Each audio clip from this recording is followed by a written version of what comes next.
Good evening दोस्तों, आप सभी का प्राची क्लासेस में फिर से स्वागत करता हूं। और हम लोग जो पढ़ रहे हैं अभी लाइट लाइट का सेकंड क्लास के ओर चलते हैं हम लोग। तो हम लोग लाइट में पढ़े थे क्या चीज़ कि प्रकाश होता क्या है, प्रकाश का प्रवर्तन क्या होता है, इसके बारे में पढ़े थे हम लोग। तो आज हम लोग जो पढ़ेंगे प्रतिबिंब का निर्माण किस तरीके से होता है, कैसे होता है, विचलन कोण किसको कहते हैं, वास्तविक प्रतिबिंब किसको बोलते हैं, काल्पनिक प्रतिबिंब किसको बोलते हैं, इसके बारे में हम लोग आगे देखेंगे। ठीक है, तो सबसे पहले इसमें देखेंगे हम लोग क्या चीज़ कि इसमें हम थोड़ा सा रिवीजन करते हैं। तो इसमें क्या होता है कि ये था हमारा क्या चीज, प्लेन सरफेस। ठीक है, और इसमें बताया था कि ये हमारा क्या होता है, आपतित किरण, और इसको बोलते हैं परावर्तित किरण। और ये जो बीच में डाला जाता है इसको बोलते हैं अभिलंब। अभिलंब, ठीक है। और ये दोनों के बीच में बताया था कि आपतित किरण और अभिलंब के बीच का बना कोण क्या कहलाता है, एंगल ऑफ इंसिडेंट। क्या बोलते हैं उसको, एंगल ऑफ इंसिडेंट। आपतन कोण बोलते हैं, आपतन कोण। और परावर्तित किरण और अभिलंब के बीच, परावर्तित किरण और अभिलंब के बीच के बना कोण को एंगल ऑफ रिफ्लेक्शन बोलते हैं। इनको angle of incident, angle of reflection बोला जाता है। तो ये जो होता है इसको बोलते हैं क्या चीज, angle of reflection, angle of reflection,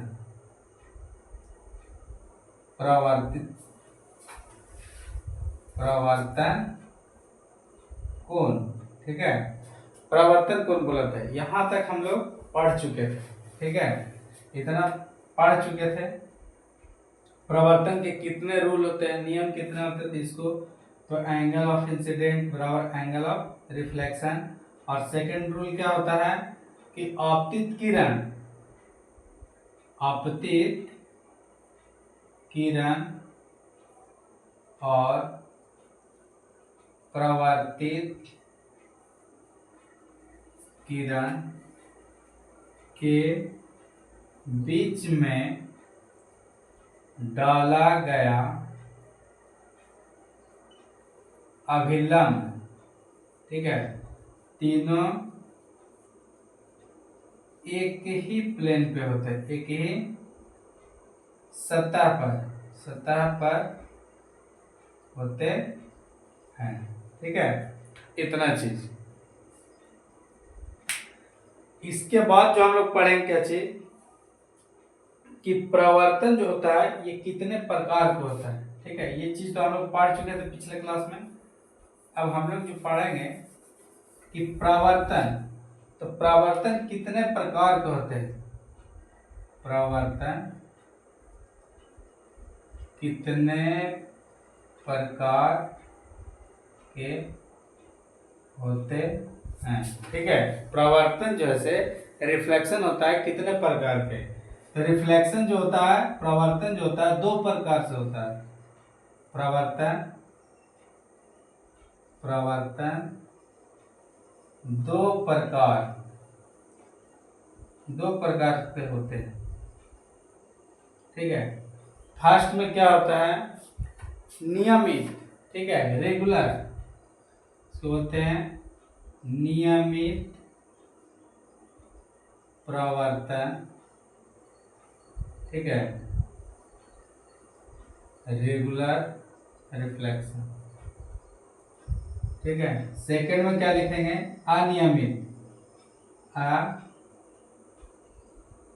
अनियमित प्रवर्तन। ठीक है, तो नियमित और अनियमित होता है। तो नियमित क्या होता है कि जिसका प्रवर्तक जो होगा सतह, वो क्या होगा, जैसे मान लेते हैं कि यहाँ एक क्या हमारा प्लेन सरफेस है।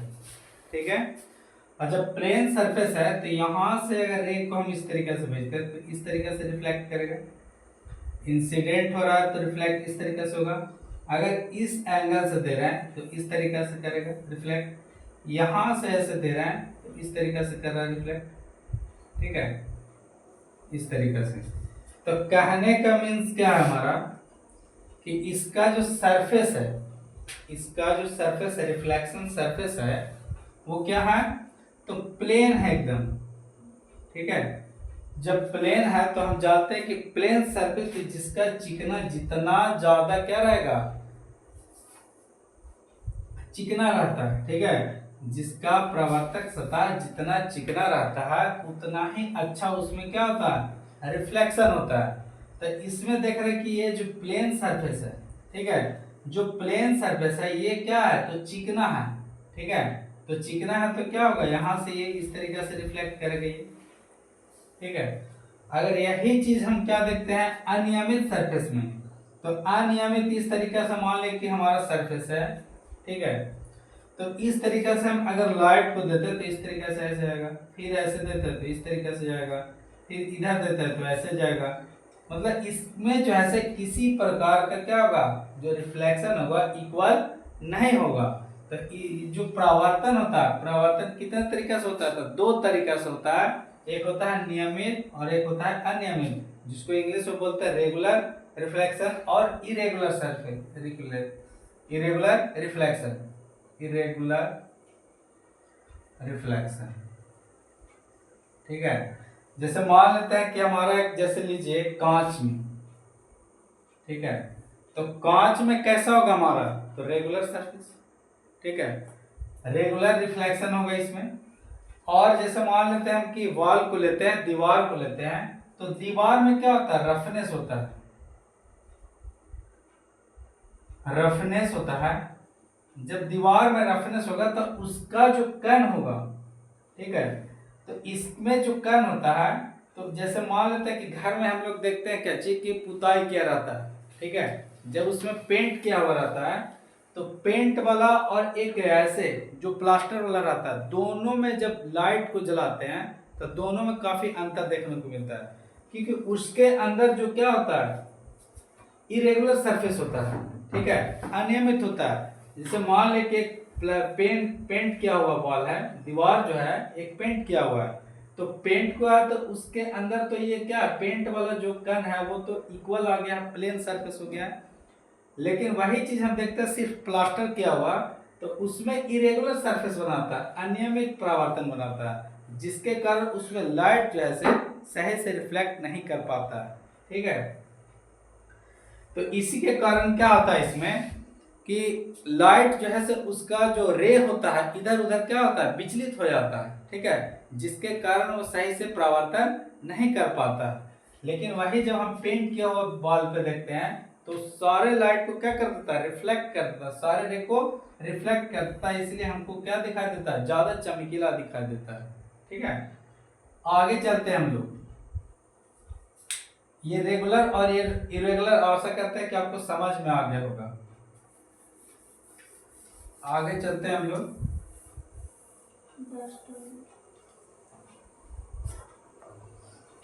अब आते हैं क्या चीज, नियमित परिवर्तन। जो नियमित परिवर्तन होता है उसका डिफिनेशन लिख देते हैं, नियमित प्रवर्तन, ठीक है। नियमित प्रवर्तन कहते हैं किसको,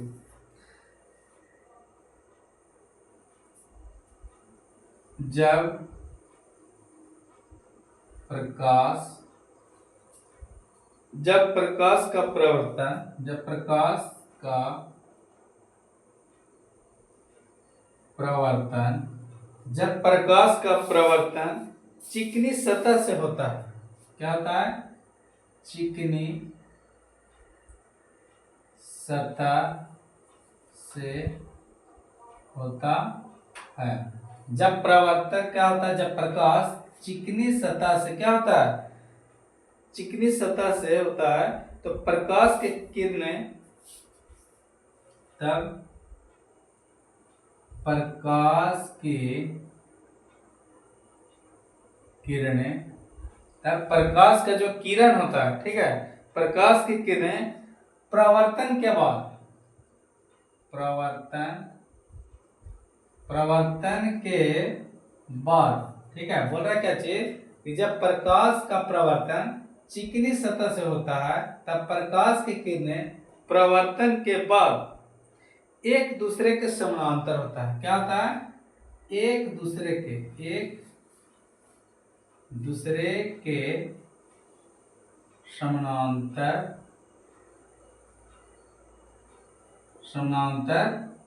होता है।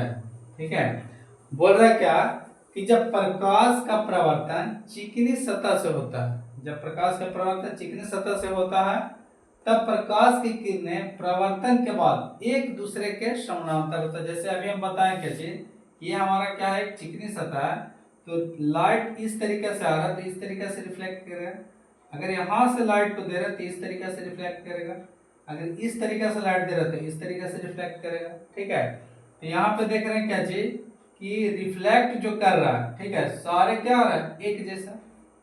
ठीक है, क्योंकि हमारा जो ये क्या है, हमारा प्लेन सरफेस है, तो वही चीज बोल रहा है कि जब प्रकाश की किरण, जब प्रकाश का प्रवर्तन चिकनी सतह से होता है तब प्रकाश की किरणें प्रवर्तन के बाद एक दूसरे के समानांतर जाता है। ठीक है, सेकेंड, अनियमित सरफेस। ठीक है, अनियमित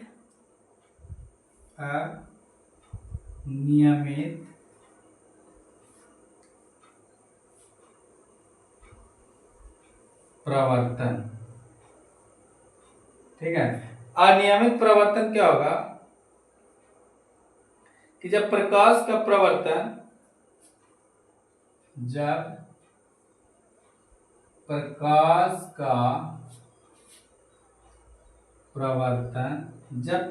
का प्रवर्तन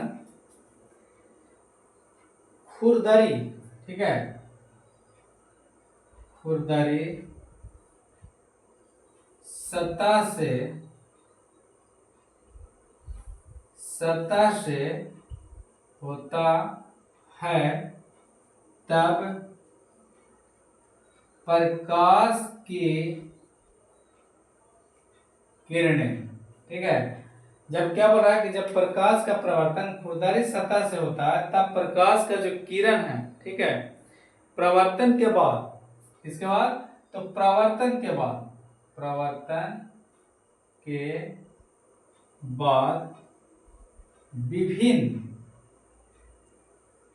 विभिन्न दिशाओं में फैल जाता है। ठीक है, समानांतर जाता था किसमें, नियमित सरफेस में, लेकिन इसमें बोल रहा है क्या चीज कि जब प्रकाश का प्रवर्तन खुरदरी सतह से होता है तब प्रकाश की किरणें प्रवर्तन के बाद विभिन्न दिशाओं में फैल जाता है। अभी हम जस्ट बताएं कि इस तरीके से अगर सरफेस रहेगा, यह रफनेस सरफेस रहेगा, तो जैसे लाइट देंगे इस तरीके से चला जाएगा ऐसे। ठीक है, इस तरीके से चला जाएगा, ऐसे आएगा, इस तरीके से चला जाएगा। ठीक है, तो हम देख रहे हैं क्या चीज कि ये जो है विभिन्न दिशाओं में क्या हो रहा है, इस तरीके से विचलित हो जा रहा है। ठीक है, तो इसको बोलेंगे क्या चीज, अनियमित, इरेगुलर रिफ्लेक्शन बोला जाता है। ठीक है, तो प्रवर्तन जो है, रिफ्लेक्शन कितने तरीके से होता है, दो तरीके से, एक होता है क्या चीज नियमित, ठीक है, रेगुलर रिफ्लेक्शन, एक होता है इरेगुलर रिफ्लेक्शन। अनियमित प्रवर्तन है नियमित प्रवर्तन। ठीक है, आगे हम लोग पढ़ेंगे क्या चीज, डेविएशन के बारे में। ठीक है, विचलन आखिर होता है क्या,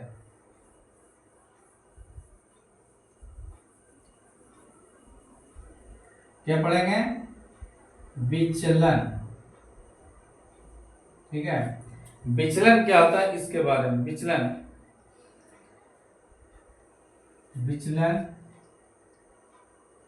कौन किसे कहते हैं, विचलन कौन किसे कहते हैं। ठीक है, तब विचलन क्या होता है कि आपतित किरण, क्या हो रहा है कि आपतित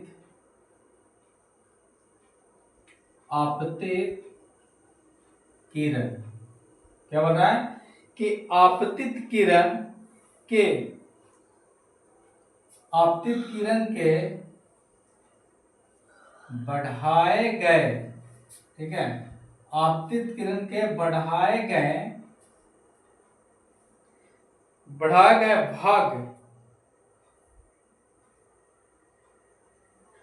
बढ़ाए गए भाग से, क्या बोल रहा है कि आपतित किरण के बढ़ाए गए भाग से परावर्तित किरण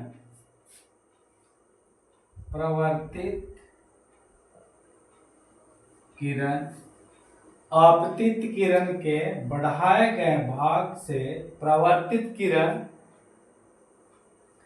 तक का वो कोण, तक का कोण, ठीक है, तक का कोण क्या कहलाएगा, जो कोण बनता है, ठीक है, तो उसी को बोलते हैं, तक का कोण को क्या बोलते हैं, कोण को विचलन कोण बोलते हैं। क्या बोलते हैं, विचलन कोण कहते हैं, ठीक है। क्या बोला कि आपतित किरण से बढ़ाए गए प्रवर्तन बढ़ाए भाग से परावर्तित किरण तक कोण को क्या बोलते हैं, विचलन कोण बोला जाता है, ठीक है। क्या बोलते हैं, अब विचलन कोण, और विचलन कोण को जो इंडिकेट किया जाता है, विचलन कोण का इंडिकेट यहां लिख देते हैं, विचलन कोण का, विचलन कोण का इंडिकेट मतलब बोल सकते हैं उसको क्या चीज, तो विचलन कोण का सूचित, जो है से डेविएशन द्वारा, डेविएशन से सूचित किया जाता है, सूचित किया जाता है, ठीक है। इसके द्वारा क्या क्या होता है, डेविएशन के द्वारा उसको दर्शाया जाता है, ठीक है, इसके द्वारा डेविएशन के द्वारा दर्शाया जाता है। विचलन कोण, ठीक है, अब निकालें कैसे इसका, विचलन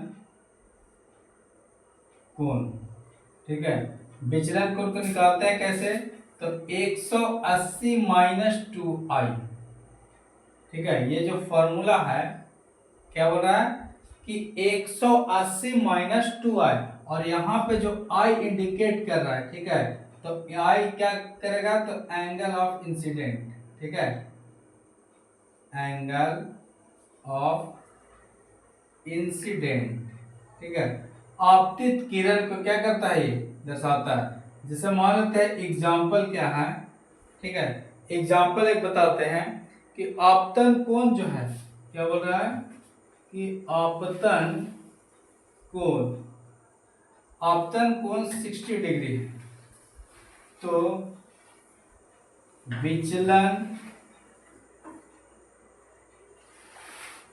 कोण का माप बताएं, माप बताएं, ठीक है। क्या बोल रहा है कि आपतन कोण 60 डिग्री है, तो विचलन कोण का माप बताएं, तो विचलन कोण कैसे निकालने के लिए बताएं हम अभी कि 180 माइनस 2i, क्या बोलेंगे 180 माइनस, तो यहाँ पे लिखें क्या चीज, यहाँ पे दिया हुआ है, दिया हुआ है, तो क्या दिया हुआ, तो एंगल ऑफ इंसिडेंट, यहां लिखेंगे एंगल ऑफ इंसिडेंट, ठीक है, आपतन कोण दिया हुआ, तो इसके बराबर क्या लिखेंगे, एंगल 60 डिग्री दिया हुआ, ठीक है। निकालना क्या हमारा, डेविएशन यानी विचलन कोण, विचलन कोण ये हमको निकालना है, तो इसके बराबर फॉर्मूला क्या है, तो 180 माइनस 2i, तो 180 माइनस 2 इंटू आई का वैल्यू कितना देगा, 60 डिग्री, तो यहाँ 60 डिग्री रख देंगे, तो कितना हो जाएगा 180 माइनस कितना हो जाएगा 120, और यहाँ पे घट क्या आ जाएगा कितना, तो 180 जब आए तो यहाँ पे आ जाएगा 60 डिग्री, ठीक है। तो ये भी हम लोग जाने क्या चीज, जैसे मान लेते हैं कि angle of incident, angle of reflection, जैसे मान लें कि एंगल ऑफ इंसिडेंट अगर 60 डिग्री है तो रिफ्लेक्शन एंगल क्या होगा, ये भी 60 डिग्री, क्योंकि हम पहले पीछे क्लास में पढ़ चुके हैं कि इंसिडेंट एंगल ऑफ इंसिडेंट बराबर एंगल ऑफ रिफ्लेक्शन, यही होता है। ठीक है, ये चीज। अब आते हैं हम लोग क्या चाहिए, इसी तरीके से कोई भी अगर दिया रहेगा सवाल तो आप क्या निकाल सकते हैं, तो विचलन को निकाल सकते हैं। ठीक है,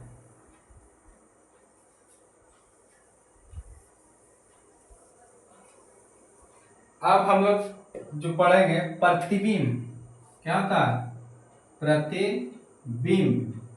प्रतिबिंब का निर्माण कैसे होता है इसके बारे में, प्रतिबिंब कहते हैं किसको, ठीक है, इसी के बारे में।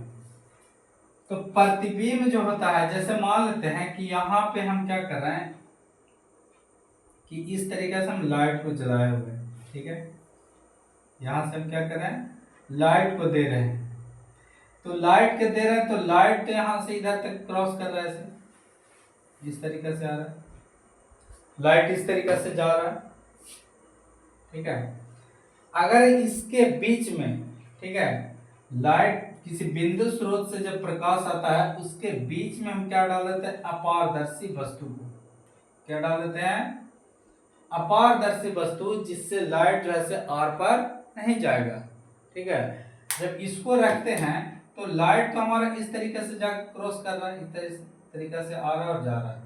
तो यहाँ पे जितना एरिया में क्या करेगा, वो लाइट को रोकेगा, तो उतना ही बड़ा उसका क्या बन जाएगा, इधर इमेज बन जाता है। ठीक है, और इसी के बारे में हम लोग अभी पढ़ेंगे कि होता क्या है। ठीक है, तो इमेज का जो है, इमेज बोल रहा है, प्रतिबिंब का जो निर्माण होता है इसी तरीके से होता है। जैसे आप अंधेरे कमरे या फिर लाइट में जाते हैं तो आपके बैक साइड में क्या होता है, जिसको हम लोग बोलते हैं परछाई। तो परछाई बनने का रीजन क्या होता है, क्योंकि हमारा जो बॉडी है वो हमारा क्या है, तो अपारदर्शी वस्तु है, क्योंकि हमारा बॉडी से लाइट क्रॉस नहीं करेगा, और वो हमारा बॉडी का क्या कर, बॉडी जो है से हमारा रोक देता है लाइट को, और जो रोकता है तो बाकी लाइट के, जो लाइट का किरण है वो तो क्रॉस कर जाता है। तो जितना एरिया को रोकता है हमारा बॉडी, तो उतना दूर पे या फिर लंबाई पे क्या होता है, हमारा प्रतिबिंब का निर्माण होता है, छाया का निर्माण होता है। ठीक है, तो इसी के बारे में हम लोग पढ़ें कि प्रतिबिंब किसे कहते हैं।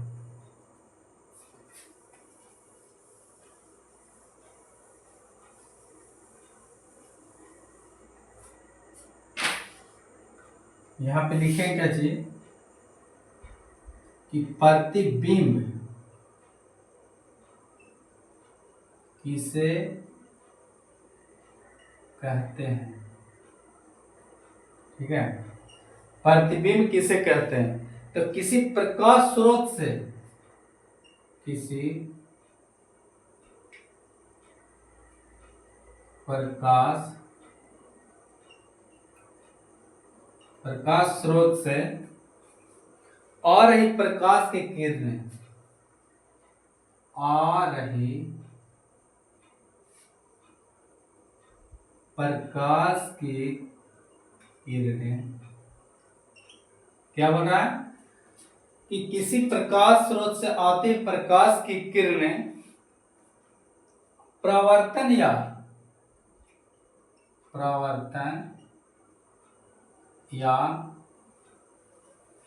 अपवर्तन, परावर्तन या अपवर्तन के बाद,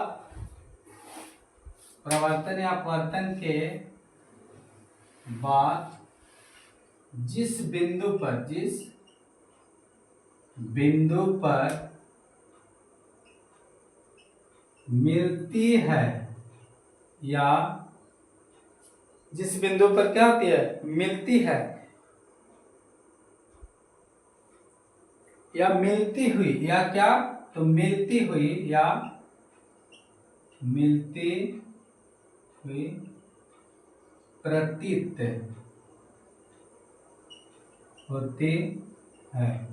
जिस बिंदु पर मिलती हुई प्रतीत होती है, फिर मिलती है, उसे उसे क्या बोलते हैं? तो उस बिंदु को उसे या फिर उस बिंदु का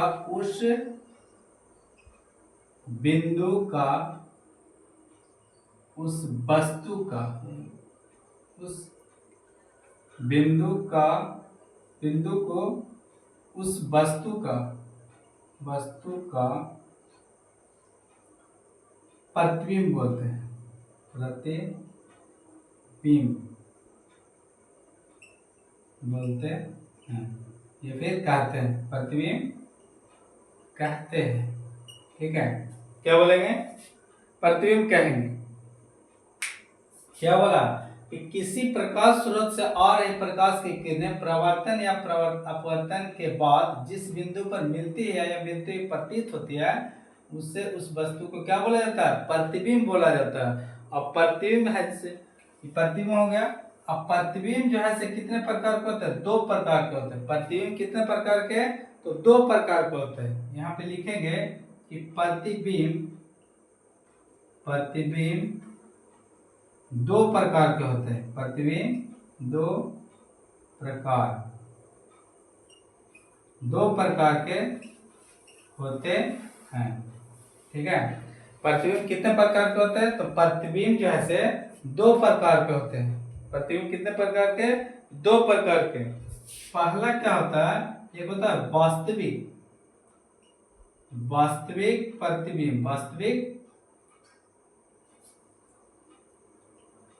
प्रतिबिंब, दूसरा क्या होता है? काल्पनिक प्रतिबिंब। ठीक है, ये 2 प्रकार के इमेज का निर्माण होता है। ठीक है, इमेज जो बनता है हमारा 2 प्रकार के, एक होता है वास्तविक होता है, एक होता है आभासी। ठीक है, अब आगे जो हम लोग चलेंगे क्या वास्तविक होता है तो वास्तविक किसको बोलेंगे? आभासी होता है तो आभासी या काल्पनिक जो होता है, ठीक है, इसी को बोलते हैं आभासी या फिर काल्पनिक। आभासी भी इसी को बोला जाता है। ठीक है, तो अब वास्तविक प्रतिबिंब क्या होता है और काल्पनिक प्रतिबिंब क्या होता है, इसके बारे में चलेंगे हम लोग।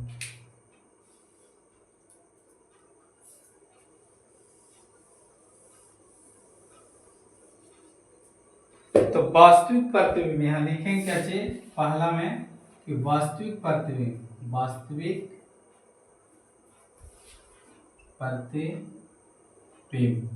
ठीक है, तो वास्तविक प्रतिबिंब क्या होता है कि किसी प्रकाश स्रोत से आ रही प्रकाश की किरणें, क्या बोलते हैं उसको?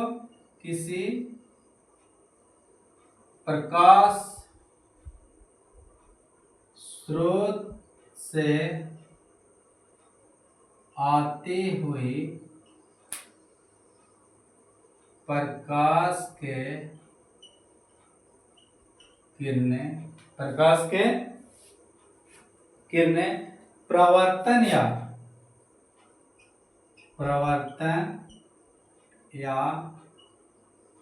अपवर्तन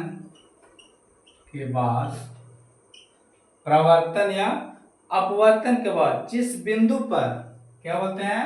प्रवर्तन या अपवर्तन के बाद जिस बिंदु पर वास्तव में मिलती है या मिलती हुई प्रतीत होती है, उसे वास्तविक प्रतिबिंब कहते हैं। वास्तविक प्रतिबिंब कहते हैं। ठीक है, क्या बोला कि किसी बिंदु स्रोत से आती प्रकाश की किरणें प्रवर्तन के बाद या अपवर्तन के बाद जिस बिंदु पर वास्तव में मिलती या मिलती हुई प्रतीत होगी, ठीक है, उसी को हम क्या बोलेंगे? वास्तविक प्रतिबिंब बोला जाता है। ठीक है, अब वास्तविक प्रतिबिंब जो होता है, वास्तविक प्रतिबिंब जो होता है, ठीक है, वास्तविक प्रतिबिंब को यहां पे लिख देंगे क्या चीज कि वास्तविक प्रतिबिंब, वास्तविक प्रतिबिंब, प्रतिबिंब को पर्दे पर प्राप्त कर सकते हैं, कर सकते हैं। क्या बोला कि वास्तविक प्रतिबिंब जो होता है उसको पर्दे पे क्या कर सकते हैं, प्राप्त कर सकते हैं। और यह क्या होता है दूसरा पॉइंट, तो ये वास्तविक प्रतिबिंब जो होता है इसे हमेशा उल्टा होता है। वास्तविक प्रतिबिंब, वास्तविक प्रतिबिंब हमेशा उल्टा होता है, उल्टा होता है। ये दो चीज इसमें इंपॉर्टेंट है। पहला क्या होता है कि वैसा इमेज जिसको हम पर्दे पर प्राप्त कर सकते हैं, कौन सा प्रतिबिंब होता है, वास्तविक या आभासी, तो हम लोग क्या बोलेंगे, वास्तविक प्रतिबिंब। और ये हमेशा कैसा होता है, तो उल्टा होता है। वास्तविक प्रतिबिंब जैसे हमेशा कैसा होगा, तो उल्टा होता है, ठीक है इसको। और इसे हम क्या कर सकते हैं, तो पर्दे पर प्राप्त कर सकते हैं, पर्दे पे प्राप्त कर सकते हैं, उसको हम लोग क्या बोलते हैं, वास्तविक प्रतिबिंब बोलते हैं, ठीक है। आगे हम लोग चलेंगे काल्पनिक प्रतिबिंब। काल्पनिक प्रतिबिंब होता क्या है,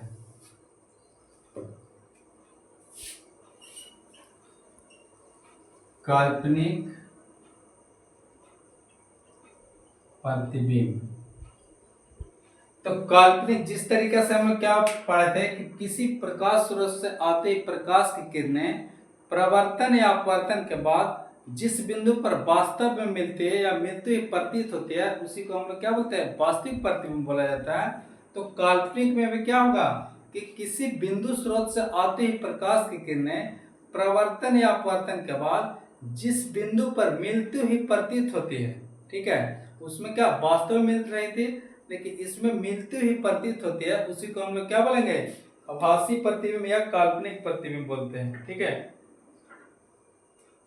तो लिखेंगे कि किसी बिंदु स्रोत से, किसी बिंदु स्रोत से आती हुई प्रकाश की किरणें, प्रकाश की किरणें दर्पण से प्रवर्तन के बाद, ठीक है, जिस बिंदु पर, जिस बिंदु पर, जिस बिंदु पर मिलती है या मिलती हुई प्रतीत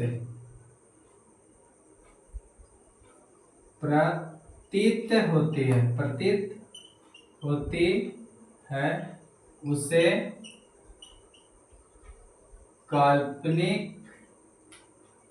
काल्पनिक या आभासी प्रतिबिंब कहते हैं, ठीक है। क्या बोला कि किसी बिंदु स्रोत से आते प्रकाश की किरणें दर्पण से परावर्तन के बाद जिस बिंदु पर मिलती है या मिलती हुई प्रतीत होती है, उसे हम लोग क्या बोलेंगे, अब काल्पनिक प्रतिबिंब या आभासी प्रतिबिंब बोला जाता है, ठीक है। और इसमें नोट लाइन में क्या लिखेंगे कि इसे हम पर्दे पर प्राप्त नहीं कर सकते, इसे हम पर्दे पर प्राप्त नहीं कर सकते हैं, नहीं कर सकते हैं, ठीक है, इसे हम पर्दे पर प्राप्त नहीं कर सकते हैं, ठीक ना। और ये हमेशा क्या होता है, तो उसमें उल्टा होता था, इसमें ये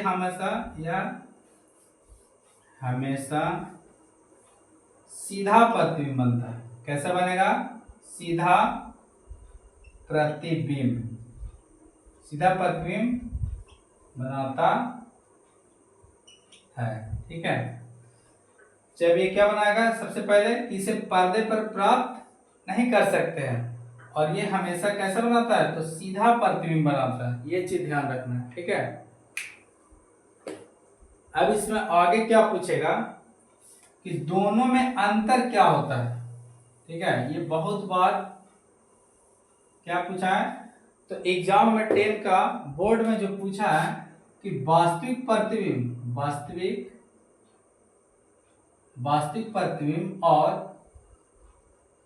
काल्पनिक प्रतिबिंब में अंतर क्या है, दोनों का अंतर लिखने के लिए आता है, और ये कम से कम तो 3 नंबर या 5 नंबर को देता है। ठीक है, कि वास्तविक प्रतिबिंब और काल्पनिक प्रतिबिंब में अंतर लिखे, अंतर को स्पष्ट करें। ठीक है, तो इसको हम लोग फर्स्ट पॉइंट क्या देंगे, फर्स्ट पॉइंट में बोलते हैं क्या कि वास्तव में क्या करता है, यह वास्तव में कटता है, यह जो है से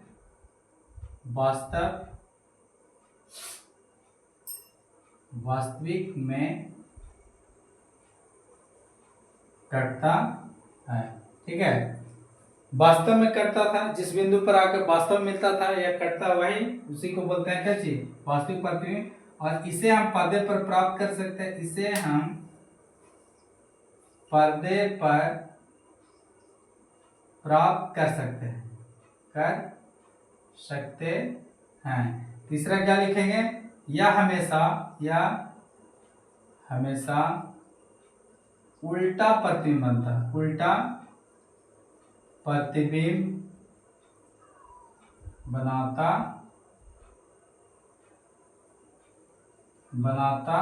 है। ठीक है, क्या बनाएगा, और ये जो है से दर्पण के सामने बनता है। ठीक है, यह प्रतिबिंब जो होगा कहाँ बनेगा, तो यह प्रतिबिंब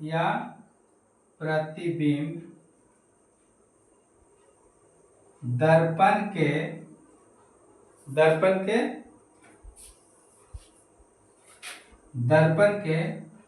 सामने बनता है।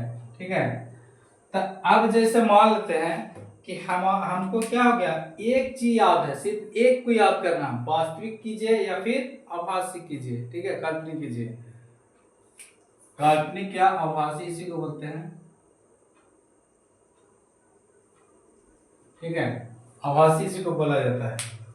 तो आप जब एक को याद कर रहे, जैसे मान लें कि ये वास्तव में कटते हैं, तो इसको क्या लिखेंगे, आभासी रूप से कटता है।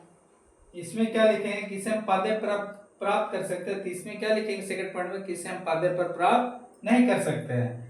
यह हमेशा उल्टा होता है, तो इसको हम क्या लिखेंगे, यह हमेशा सीधा प्रतिबिंब बनाता है। यह दर्पण के सामने होता है, तो इसको क्या लिखेंगे, दर्पण के पीछे होता है। अगर आप एक याद कर लेते हैं तो दूसरा ऑटोमेटिक क्या हो जाएगा, आपसे लिखा जाएगा। ठीक है, इसका जस्ट अपोजिट लिख देना है कि यह काल्पनिक काटने से बनता है, यहां लिख देते हैं क्या चीज, या काल्पनिक रूप से कटता है, काल्पनिक रूप से कटने से, काल्पनिक रूप से कटने, काल्पनिक रूप के कटने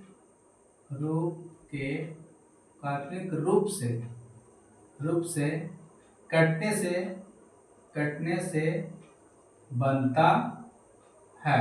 ठीक है, दूसरा पॉइंट क्या लिख देंगे, यह हमेशा पर्दे पर प्राप्त कर सकते थे, तो काल्पनिक में क्या लिखेंगे, इसे हम पर्दे पर प्राप्त नहीं कर सकते, इसे हम पर्दे पर प्राप्त नहीं कर सकते हैं। तीसरा क्या लिखेंगे, इसमें क्या लिखा है कि यह हमेशा उल्टा प्रतिबिंब बनाता था, इसमें क्या लिखाएगा, यह हमेशा सीधा, या हमेशा सीधा प्रतिबिंब बनाता है, सीधा प्रतिबिंब बनाता है। ठीक है, सीधा प्रतिबिंब। 4 नंबर में क्या लिखा है, यह दर्पण के सामने बनता है, तो ये क्या होगा, दर्पण के पीछे बनेगा। ठीक है, या दर्पण के पीछे बनता है। ठीक है, ये दर्पण के सामने, तो ये क्या होगा, दर्पण के पीछे बनेगा। ठीक है, इतना ध्यान रखना है ये चीज। अगले क्लास में जो हम लोग पढ़ेंगे, ठीक है, आज तक इतना ही रखते हैं। और अगले क्लास में हम लोग जो पढ़ेंगे कि F बराबर क्या होता है R/2। ठीक है, ये सिद्ध करने के लिए आपको बताएंगे हम, और बिल्कुल आसानी तरीका से। ठीक है, एक बार आप ये चीज को, वीडियो को देख लीजिएगा तो आपको F बराबर R/2 हमेशा के लिए आपको याद हो जाएगा। ठीक है, और कभी भूलिएगा नहीं। ठीक है, और ये हमेशा बोर्ड में पूछता है, चाहे 3 नंबर हो, 2 नंबर हो, 5 नंबर हो, ये 3 में से कोई में से पूछता है। ठीक है, हमेशा F बराबर R/2 को सिद्ध करना। ठीक है, उसके बाद मिरर फॉर्मूला बताएंगे। ठीक है, 1/F बराबर क्या होता है, 1/V प्लस 1/U, इसके बारे में बताएंगे। ठीक है, नेक्स्ट क्लास में। तो आज का हमारा वीडियो कैसा लगा, आप लाइक और कमेंट करना ना भूलें, और बताएं हमें कमेंट में कि आपका क्लास ये कैसा लग रहा है। ठीक है, तब तक के लिए जय हिंद, जय भारत, टेक केयर।